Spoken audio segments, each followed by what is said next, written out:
In this episode, we're looking at strength and manliness. We're building stargazing towers.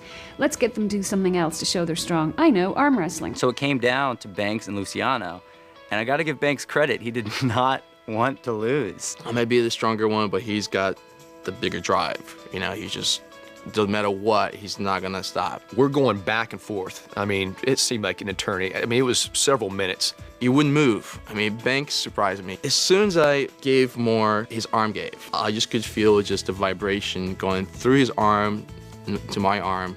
His arm just literally just snapped. And when that snap happened, everything went into super slow motion. I thought somebody just hit me in the back of the head with a bat.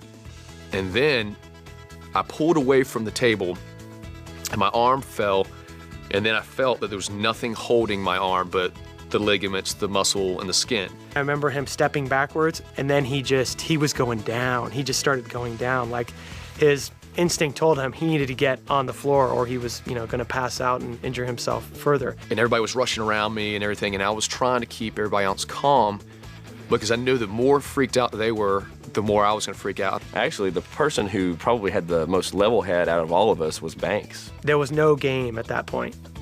There was no, who's gay, who's straight. There was no Jackie, there was no anybody. There was just Banks and what happened and what are we gonna do?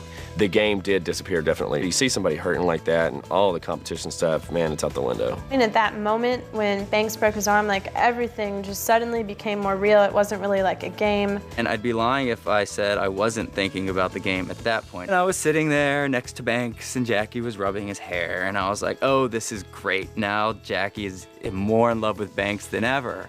That son of a gun. I leaned down and he kind of grabbed my head and he kissed me and it was like he was kissing me for the last time. In that moment, there's no way that I was actually still trying to fool her. And he was in terrible pain a lot of the time, like terrible pain. But you can see how he's an Iron Man, right? He has this drive and competitiveness that just knows no bounds. So I've got about a 6-inch piece of titanium and there's 8 screws in there. And it literally looks like something that you would buy at a hardware store. But it'll stay there forever. Unless it becomes a problem, then I can take it back out. But I will never endure that type of surgery again.